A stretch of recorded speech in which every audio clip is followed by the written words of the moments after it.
4 దశాబ్దాల తరువాత greater Visakha corporation మీద ఎట్టకేలకు టీడీపీ జెండా ఎగిరింది. దాంతో సుదీర్ఘ కాలం తరువాత టీడీపీ కళ నెరవేరినట్టు అయింది. కార్పొరేషన్ పరిధిలోని అన్ని అసెంబ్లీ సెగ్మెంట్స్ లో ముందు నుంచి పట్టుకున్న టీడీపీకి ఇంతకాలం మేయర్ పీఠం మాత్రం అందని ద్రాక్షగానే మిగిలిపోయింది. ఆ క్రమంలోనే నెల రోజులుగా మేయర్ సీటుపై కొనసాగుతున్న పొలిటికల్ హీట్ అవిశ్వాసంలో కూటమి పార్టీ గెలుపుతో ముగిసినట్లే కనిపించింది. కూటమి పార్టీల వ్యూహాలు ఫలించడంతో ఉమ్మడి జిల్లాలో వైసీపీ మరింత ప్రభావం కోల్పోయినట్లు అయింది. ఈ విజయం వెనుక కూటమి పార్టీల వ్యూహాత్మక ప్రణాళికలు ఫలించాయి. వైసీపీలోని అంతర్గత కలహాలే ఆ పార్టీ కొంప ముంచాయి అన్న అభిప్రాయం కూడా వ్యక్తమవుతోంది. విశాఖపట్నం కార్పొరేషన్ 46 ఏళ్ల క్రితం ఏర్పాటైంది. 1987లో తొలిసారి టీడీపీ తరపున మేయర్గా డివి సుబ్బారావు గెలిచారు. 2005లో గాజువాక మున్సిపాలిటీ 32 గ్రామ పంచాయతీలు విలీనంతో గ్రేటర్ విశాఖ మున్సిపల్ కార్పొరేషన్గా అవతరించింది. 1987 తర్వాత ఇప్పటి వరకు మేయర్ పీఠం టీడీపీ ఖాతాలోకి రాలేదు. 2007లో జరిగిన ఎన్నికల్లో టీడీపీ కార్పొరేషన్లో అతిపెద్ద పార్టీగా నిలిచిన అప్పటి వైఎస్సార్ ప్రభుత్వం ఇండిపెండెంట్ల మద్దతు కూడగట్టుకోవడంలో సక్సెస్ అవ్వడంతో కాంగ్రెస్ మేయర్ పీఠాన్ని కైవసం చేసుకుంది. 2014లో టీడీపీ రాష్ట్రంలో అధికారంలోకొచ్చిన కార్పొరేషన్ ఎన్నికలు జరిపించలేదు. ఆ తర్వాత 2019లో ఓటమితో టీడీపీ అధికారాన్ని కోల్పోయింది. అప్పుడు రాష్ట్ర వ్యాప్తంగా టీడీపీ 23 సీట్లకే పరిమితమైన విశాఖలోని ఈస్ట్, వెస్ట్, నార్త్, సౌత్ సెగ్మెంట్లలో గెలిచి సత్తా చాటుకుంది. అయితే కార్పొరేషన్ ఎన్నికల్లో వైసీపీ ప్రభుత్వం అధికార దుర్వినియోగానికి పాల్పడి మేయర్ పీఠాన్ని దక్కించుకుందన్న ఆరోపణలున్నాయి. 4 ఏళ్ల క్రితం జీవీఎంసీ ఎన్నికలు జరిగాయి. మొత్తం 98 డివిజన్లకు గాను వైసీపీ 58 డివిజన్లు గెలుచుకుంది. దీంతో 11వ డివిజన్ కార్పొరేటర్ కొలగాని హరివెంకట కుమారి మేయర్ పీఠంపై కూర్చున్నారు. ఇండిపెండెంట్లుగా గెలిచిన 4, టీడీపీ నుంచి గెలిచిన 1 కూడా వైసీపీలో చేరారు. 2024 సార్వత్రిక ఎన్నికల్లో కూటమి అధికారంలోకి రావడంతో వైసీపీ కార్పొరేటర్లలో చాలా మంది టీడీపీ, జనసేన గూటికి చేరిపోయారు. 19 మంది కార్పొరేటర్లు టీడీపీలో, 9 మంది జనసేనలోకి వెళ్లిపోయారు. అలాగే ఇండిపెండెంట్లు కూడా టీడీపీ, జనసేన పార్టీలోకి చేరిపోయారు. ఈ క్రమంలో మేయర్పై అవిశ్వాస తీర్మానం ప్రకటిస్తూ 58 మంది కార్పొరేటర్లు సంతకాలు చేసి గత నెల 21న జీవీఎంసీ ఇన్ఛార్జ్ కలెక్టర్కు నోటీసులిచ్చారు. తాజాగా విశ్వాస తీర్మానం కోసం ప్రత్యేకంగా కౌన్సిల్ మీటింగును ఏర్పాటు చేశారు. అయితే అవిశ్వాసం నెగ్గాలంటే 74 మంది సభ్యుల మద్దతు అవసరం. నెగ్గకుండా కూటమికి జలక్కివ్వడానికి వైసీపీ ప్రయత్నాలు ముమ్మరం చేసింది. వైసీపీ నుంచి టీడీపీలో చేరిన కార్పొరేటర్లను తమ వైపు లాక్కునేందుకు ఎన్నో ప్రయత్నాలు చేసింది. అంతేకాకుండా వారికి భారీగా నజరానాలు కూడా ప్రకటించినట్లు తెలుస్తోంది. మరోవైపు టీడీపీ కార్పొరేటర్లంతా కూడా మలేషియాలోనే ఉన్నారు. అవిశ్వాసం వీగిపోయేలా చేసేందుకు వైసీపీ ఎన్నో ప్రయత్నాలు చేసినప్పటికీ ఫలితం లేకుండా పోయింది.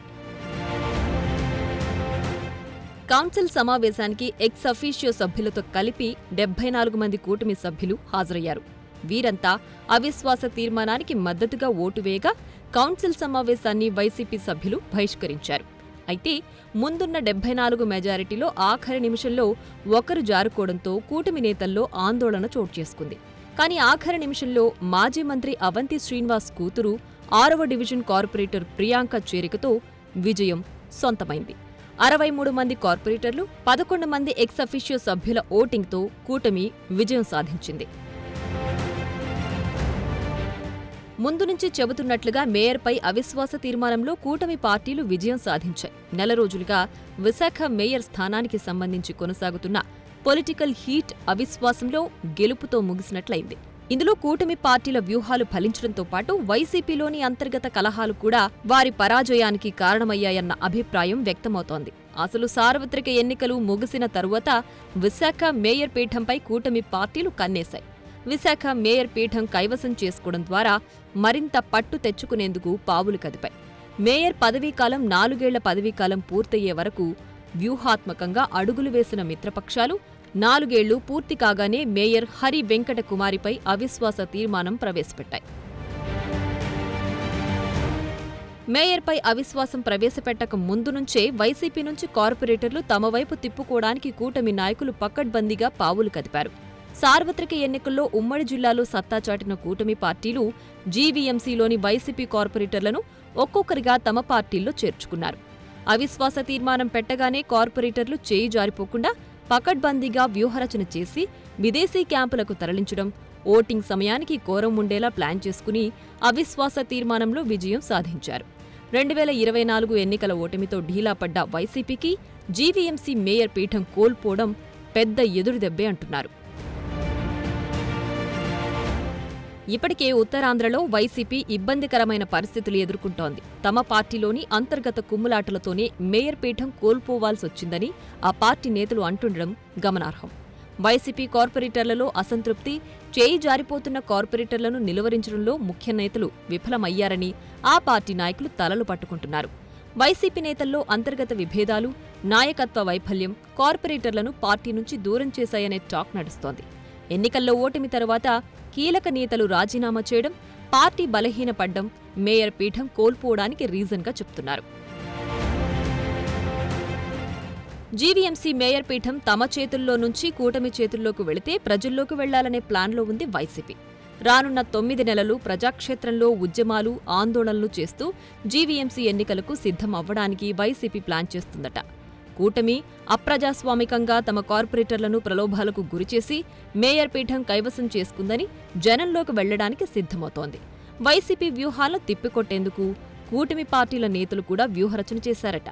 ప్రజాక్షేత్రంలో వస్తే ప్రజలే వైసీపీకి బుద్ధి చెబుతారనే ధీమాతో ఉన్నారట కూటమి నేతలు.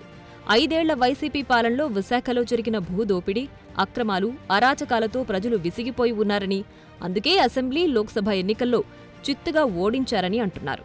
తమ ఆధ్వర్యంలోనే గ్రేటర్ విశాఖ మరింత అభివృద్ధి చెందుతోందని కూటమి నేతలు చెప్తున్నారు. మేయర్ పీఠాన్ని కైవసం చేసుకుని మేయర్ హోదాలో రానున్న స్థానిక సంస్థల ఎన్నికలకు వెళతామని ధీమా వ్యక్తం చేస్తున్నారు.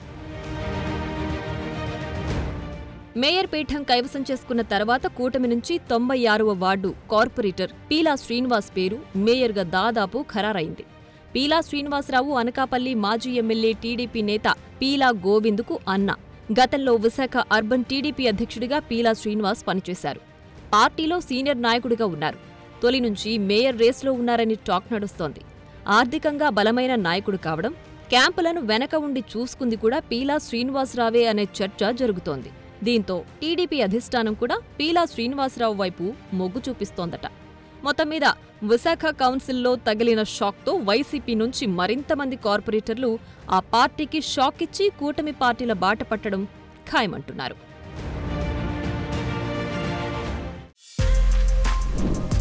For more videos like this, subscribe Big TV channel.